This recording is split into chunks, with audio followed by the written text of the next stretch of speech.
Friends, आज की इस वीडियो के अंदर मैं आप सभी को पढ़ाने वाला हूं most BBI subjective question. Okay, सबसे पहले मैं एक चीज दिखाना चाहूंगा कि 2011 के बोर्ड एग्जाम में ये सवाल पूछा गया है। ओके, 2014 के बोर्ड एग्जाम में भी पूछा गया है, 2015 के बोर्ड एग्जाम में दो बार पूछ दिया गया है। ठीक है, 2021 के भी बोर्ड एग्जाम में पूछा गया है। तो क्या लगता है 2025 के बोर्ड एग्जाम में नहीं आएगा?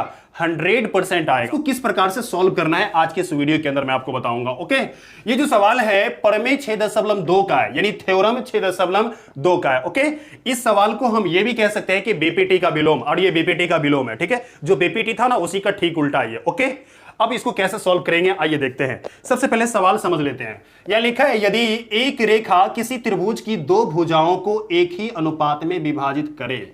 कोई एक रेखा है, जैसा कि मान के चलिए ये त्रिभुज है। ठीक है, इसमें एक रेखा डीई त्रिभुज की दोनों भुजाओं को एक ही अनुपात में विभाजित करती है, तो क्या होता है समझिएगा, तो वह तीसरी भुजा के समांतर होती है। तो ये जो रेखा है ये तीसरी भुजा के क्या होती है? समांतर होती है। ओके, यही ना कह रहा है। ओके, तो किस प्रकार से सॉल्व करेंगे आइए देखते हैं। सबसे पहले जो दिया है इसमें उसको हम लिख लेते हैं। इस तरह के सवाल में तो यही ना लिखते हैं, दिया है। अब क्या दिया है समझिए, त्रिभुज ए बी सी में हम यहां पे लिख देंगे त्रिभुज ए बी सी में। ओके, ए बी सी में क्या दिया समझिए, ए डी बट्टा डी बी, क्या लिखेंगे? ए डी बट्टा डी बी। ओके, और ए ई बट्टा ई सी, ए ई बट्टा में ई सी। अगर आप वीडियो को पूरा शुरू से अंत तक देखते हैं ना तो 100% गारंटी है कि ये सवाल आपको बनाने आ जाएगा। इस वीडियो को अंत तक देखो, उसके बाद अगर आपको नहीं समझ में आए तो कमेंट बॉक्स में जरूर एक कमेंट करना कि सर मुझे समझ में नहीं आया। ओके, मैं आपको गारंटी के साथ कहता हूं इस वीडियो को पूरा ध्यान से देखोगे तो दूसरी कोई भी वीडियो देखने की जरूरत नहीं पड़ेगी। ये चीज हमें क्या है, त्रिभुज एबीसी में दिया है। ओके, अब समझिए इसमें सिद्ध क्या करना है, इसमें सिद्ध करना है कि ये जो रेखा है, ये रेखा इसके समानांतर है। डीई समानांतर क्या है? बीसी।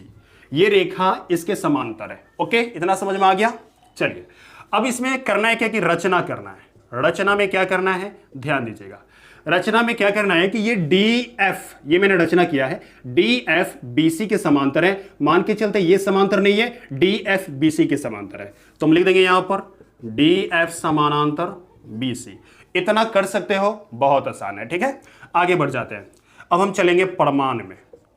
प्रमाण समझिएगा, ये तो बहुत आसान है इतना लिखना, प्रमाण को समझना बहुत जरूरी है। ठीक है, तो हम क्या करेंगे, त्रिभुज ए बी सी में, ए बी सी में देखो ध्यान से, मैंने रचना से क्या किया है, डी एफ समानांतर है बीसी के। ओके, तो हम इसको लिख लेते हैं एक बार, डी एफ समानांतर है बीसी के। ये कहां से आया, तो यहां से आया, देखो रचना से आया। ठीक है, तो इसके आगे हम कारण डाल देंगे कि रचना से है। कहां से है ये? रचना से है।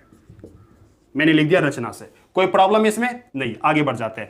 जब ये दोनों समांतर है, जब ये वाला लाइन और ये लाइन समांतर है, तो ये एडी बट्टा डीबी बन सकता है। मैं आपको बता दूं, एडी बट्टा डीबी बराबर ए एफ बट्टा एफ सी। ए एफ बट्टा क्या हो जाएंगे? F C, F C. Okay, ये कहां से आया, तो बीपीटी में मैंने पढ़ा था कि जब ये रेखा, ये जब कोई रेखा तीसरी भुजा के समांतर है तो ये दोनों एक ही अनुपात में बढ़ जाती है। बात समझ में आ रहा है? तो वहीं से तो मैंने लिया है, इसको हम क्या कर देंगे, इसको आया कहां से उसके बारे में लिख दीजिए बीपीटी से। ओके, बीपीटी से, जो मैंने इससे पहले का थ्योरम सॉल्व किया था ना वही से ही आया। इसको समीकरण 1 कह देते हैं। कोई दिक्कत है इसमें? नहीं। चलिए आगे बढ़ जाते हैं।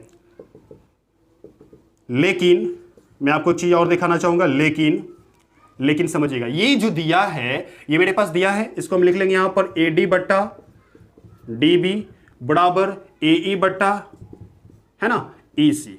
इतना समझ में आ गया, ये हमको दिया है। ठीक है, अब ये जो दिया है तो हम यहां पर कारण भी डाल देंगे। ये कहां से लाए भाई, तो दिया है, मैंने दिया है लिख दिया। ये समीकरण सेकंड है, इसमें कोई प्रॉब्लम है नहीं।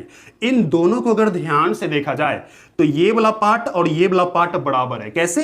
एडी बट्टा डीबी और एडी बट्टा डीबी, जब ये दोनों बराबर है तो ये भी बराबर हो जाएंगे। तो हम यहां पर लिख सकते हैं समीकरण 1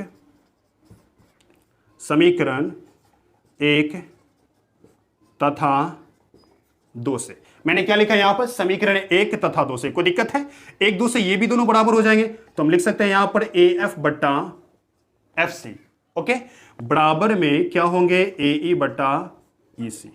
मैंने लिख दिया। ओके, ये दोनों बराबर हो गए। ठीक है, अब देखिए यहां पर इन दोनों में क्या करना है, इन दोनों में हम एक जोड़ सकते हैं। दोनों तरफ कोई भी काम कर सकते हो, दोनों तरफ 5 भी जोड़ सकते हो, 6 भी जोड़ सकते हो, 8 भी जोड़ सकते हो, कुछ भी जोड़ सकते हो। लेकिन 5, 6, 8 जोड़ोगे ना तो आंसर नहीं आएगा, इसलिए इन दोनों में क्या करना है, एक जोड़ेंगे। अब एक क्यों जोड़ेंगे, आइए देखते हैं।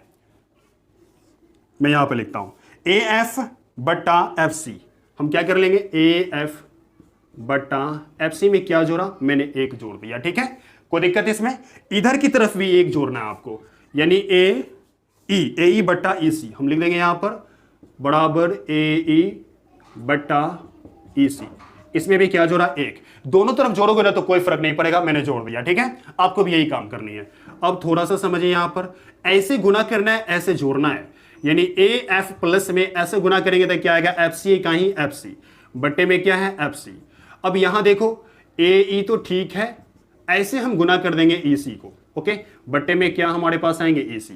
इतना समझ में आया, नहीं समझ में आया तो फिर देखो, ऐसे गुना किया, ऐसे जोड़ दिया। देखो ए एफ प्लस में एफ सी का ही एफ सी, और यहां लिख दिया, और एफ सी तो एफ सी नीचे लिखा। ठीक है, आगे की तरफ बढ़ जाते हैं। देखो ए एफ और एफ सी है कहां पर, इस सवाल के अंदर देखते हैं डायग्राम में। ए एफ और एफ सी, ये रेखा और ये पूरा यहां से यहां तक, इन दोनों को अगर मैं चाहूं तो ए सी भी लिख सकता हूं, क्योंकि ये दोनों यही रेखा है ना, इन दोनों को जोड़ेंगे तो ए सी मेरे पास आ गया। हम लिख देते हैं ए सी बट्टा एफ सी। यहां पर समझ में आया क्या, चलो ठीक है, आगे की तरफ बढ़ जाते हैं। ए ई प्लस में ई सी लिखा है, यानी ए ई ये रेखा और ई सी ये वाला रेखा, इन दोनों को जब जोड़ेंगे तो क्या बनेगा, हमको ए सी बनेगा, तो मैंने ए सी लिखा। ओके, बट्टे में क्या होंगे हमारे पास, ई सी होगा। यहां तक क्लियर है, चलिए आगे बढ़ जाते हैं। इसमें करना है क्या, समझिएगा थोड़ा सा, नहीं इसको हम उल्टा देते हैं। ओके, एफ सी को ऊपर कर देते हैं और ए सी को नीचे कर देते हैं। इसमें भी क्या करना है, ई सी को ऊपर कर देना है और ए सी को नीचे कर देना है। ए सी से ए सी कट गया, कोई प्रॉब्लम इसमें नहीं। अब हमारे पास बच गया एफ सी बराबर में ई सी। ओके, ये जो हमको बचा है, अब इस पर थोड़ा सा ध्यान दीजिएगा। ये एफ सी रेखा है कहां पर, डायग्राम में देखते हैं।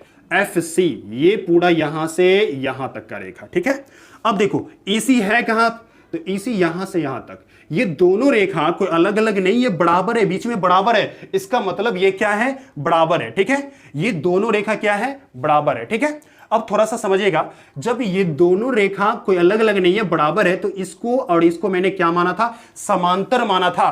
तो 100% ये भी तो समांतर होगा, क्योंकि ये रेखा इसी के बराबर है। मैंने अभी सिद्ध करके दिखाया है यहां पर, ये रेखा इसी के बराबर है, इसलिए ये भी समांतर होगा। कोई दिक्कत इसमें, कोई दिक्कत है तो बताइए। नहीं, ये भी रेखा समांतर होगा, तो हम लिख सकते हैं यहां पर कि डी एफ समानांतर, सॉरी डी ई समांतर किसके हो जाएंगे, बी सी के हो जाएंगे।